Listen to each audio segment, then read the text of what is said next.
Hello and welcome to KAKAKI Sports. I am Simbi Shima. Well, you can tell from the smile on my face that it's about that time as we count down to the closing ceremony of the 22nd edition of the National Sport Festival ongoing right here in Ogun State. And just before we get to that hour, let's quickly take a look back on the event so far and the journey so far of all up until this point.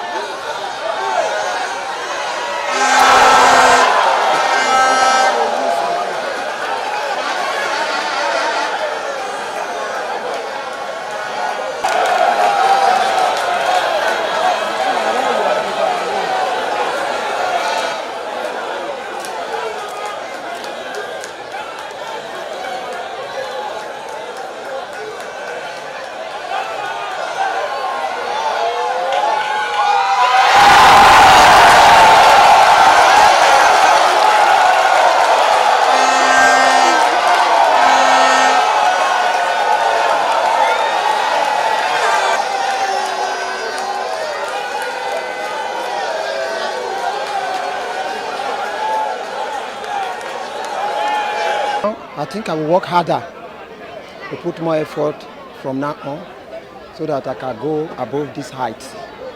Although in 2018 National Sport Festival in Abuja, my best then is 4:30.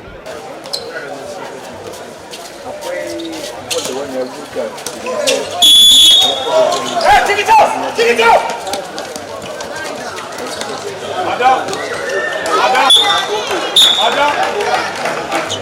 You know, the yesterday match was tense because we were playing against the host. And you expect, even the officiating, we are not, putting it on the side of the Ogun. We actually prepared, but, when you are playing against the host state, opposition and everybody here and there. So, but we thank God. It's all well and good for us. My guest and a journalist also covering the events. Who better to say the story than a journalist?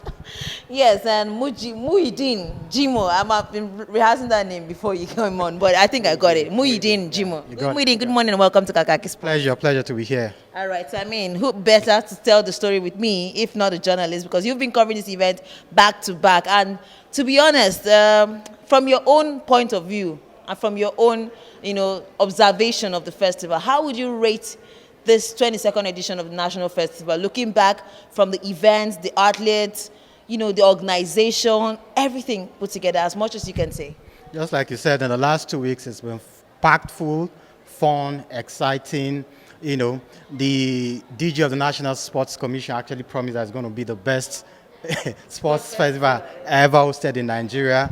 Well, I think almost, but it's been very nice too. Like 86%, 85%. 85, thereabout. So that's a A. Facilities, the MKO Abiola Sports Arena that has been renamed now. You could see the facilities that has been put in place.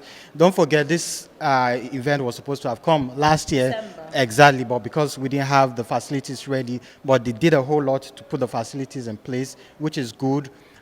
Some of the facilities could compete to the Olympic standard, so it's very good that they put it in place. We've seen keen competition among states, the traditional states that used to come first, the South state, Delta, Edo, and all that. Rivers, exactly. But we're seeing the host states, Ogun states, really pulling their weights, coming to the top 3, which is a very good one because the more competition we have among the states, keenly contested, that shows we're really having sports, grow and develop, spread across the country. So it's a very good one. It's been nice. I've been very impressed with the so-called lesser sports. I'm not, focusing on the likes of football, basketball, and what have you. I was at the shooting range and I can see the competition, shooting, abula, that's the traditional sports, what's it called? Esports was here as a demonstration sports.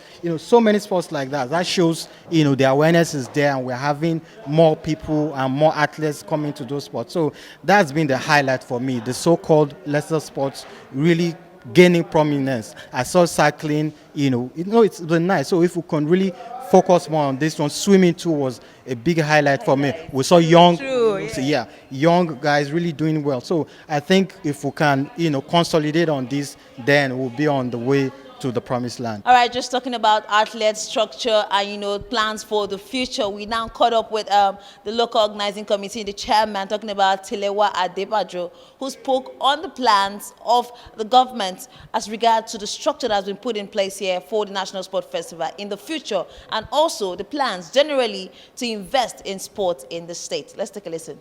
The LOC chairman, Tilewa Adebajo, would you say, from all you've seen about the festival from beginning to the end, are you proud to be part of this project? And if not, what are the lapses that you could develop on and make better for the future? Well, we don't want to blow our trumpet, but I think I'll ask you that question. We have been hosting you for the last 2 weeks. How have we hosted you? Maybe you'd be in a better position to answer that question at a later time, but you would also answer that question on my behalf. But to answer your question, I think that 2 years of planning, I think you can see what we have done. We have to give a lot of credit to the governor of the state, His Excellency Prince Dr. Dapo Abiodun. He has been involved in this project for the last 2 years. He has empowered us immensely to be able to deliver what I feel has been a very spectacular opening ceremony. You saw that Asha came in and started out the ceremony, and there was a massive cultural display, which was quite spectacular. And of course, we closed the show with Davido. So having said that, and let's get back into the pomp and pageantry, let's go back to the key events, which are the games. So we did take care of the athletes' welfare, and let's not, I think you can all attest to that. You also went to a lot of our facilities, which is state-of-the-art, including our new Olympic-size swimming pool, which we built, and our upgraded stadiums. And of course, we also used facilities of the Remo Stars football club. They have some nice facilities in Ikene. And of course, we used our stadiums in Shagamu, and of course the stadium in Ijebu-Ode for some games. So we spread it out, and of course the Alake Sports Center here was also used. So these are the things we've done in terms of the infrastructure. We've talked about athletes' welfare, and of course the transportation and logistics was also something that was quite important because we had to shuttle a lot of our athletes from Elisha in Babcock to all the various centers, especially in Shagamu and back. The essence of this sports festival and hosting this sports festival by the governor was, first of all, to look at how to upgrade the infrastructure of sporting infrastructure in the state. Ogun State has 4 massive stadiums, big stadiums, one in Ilaro, one which was not used for the games, one in Abeokuta, which has been the model, another one in Shagamu, which some sports, the local wrestling was done there. Is it Dumbe, or they had that sport there. And also we have another facility in Ijebu-Ode, which was used for the hockey. Ijebu-Ode is actually the only stadium certified by FIFA in the States, which hosted the Under-17 World Cup some time ago. So now that the governor has upgraded this stadium and also put an Olympic-sized swimming pool in place, he has set a standard by which all the other stadiums in the states need to be upgraded towards. So now that you've seen this, obviously we need to get Ilaro, Shagamu and Ijebu-Ode to this standard also. And so that is really what you need to do. So the only way to do that is to look at a concessioning model. So the essence is to concession it and to work on a PPP basis, get some corporate people to take a look at how they can invest in these things and get it back. Because corporate sponsorship of sporting facilities is actually quite tax deductible. And one of the things we've achieved from this sports festival is that we have received a lot of corporate sponsors. As you can see from the brochures, we've focused on bringing the corporates into the corporate sponsorship game here. So that is what has funded a significant amount of this sports festival, including the government's investments in renovation. So banks, oil companies, FMCGs, and you know Ogun State is an industrial hub. A lot of all these companies have their factories here, so we've leveraged that. and they have supported us. And that's what we need to leverage. So we're going to leverage these companies also to also fund the development of this infrastructure, because these companies can actually get a tax deduction by investing in sporting facilities and sporting clubs. Finally, before we go, we know the hosting the festival is a big deal. And for you, how would you say the festival has impacted on the lives of residents and indigents of Ogun State and the states generally in terms of economic value? Well, what I would like you to do is that I think you saw the crowd at the stadium yesterday. You've seen the activity around the stadium and all the event centers of the SMEs. And I think what is important is that this has been an SME festival.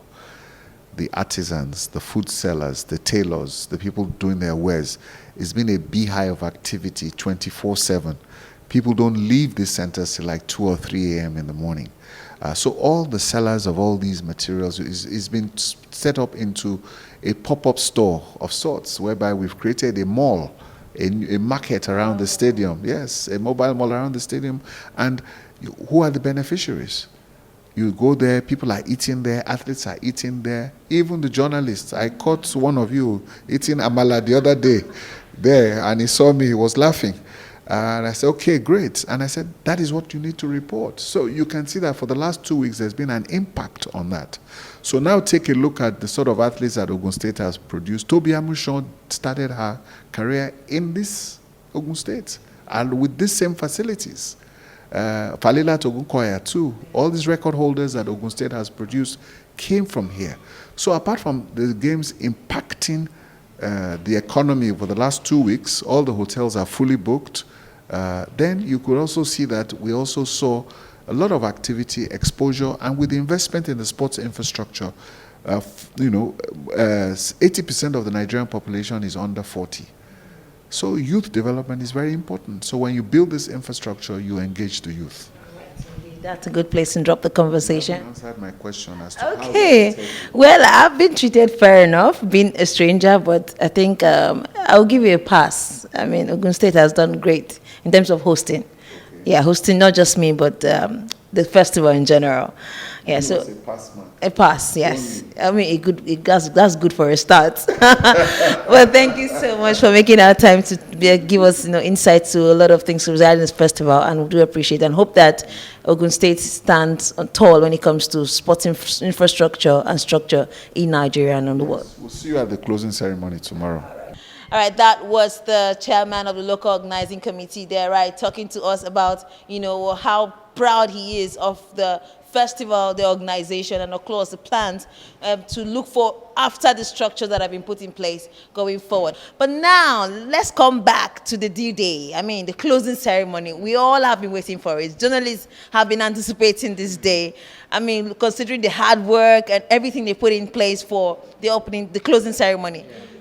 For you, what are your expectations ahead of this event tonight? They had a spectacular opening ceremony. Interestingly, I spoke with the DG of the National Sports Commission, Olapade, and he was like, it's not going to be a big one. It's going to be simple, very sophisticated, but we should just keep our fingers crossed. I just went over, I could see them setting up the structures, and from what I can see, the floodlights, it was all tested the previous night, and just to make sure there is no glitch and everything goes according to the plan. I saw the traditional troops, and you can expect one of few top musicians and what have you. So I'm not privy to the details, but for what I can see on ground, we should expect something spectacular for the closing ceremony. Indeed, I know that you out there also are expecting something spectacular. So are we. And like I said, keep it locked right here on AIT to give you all the highlights and update as is happening live here from Abeokuta, Ogun State. It is the closing ceremony of the 22nd edition of the National Sport Festival.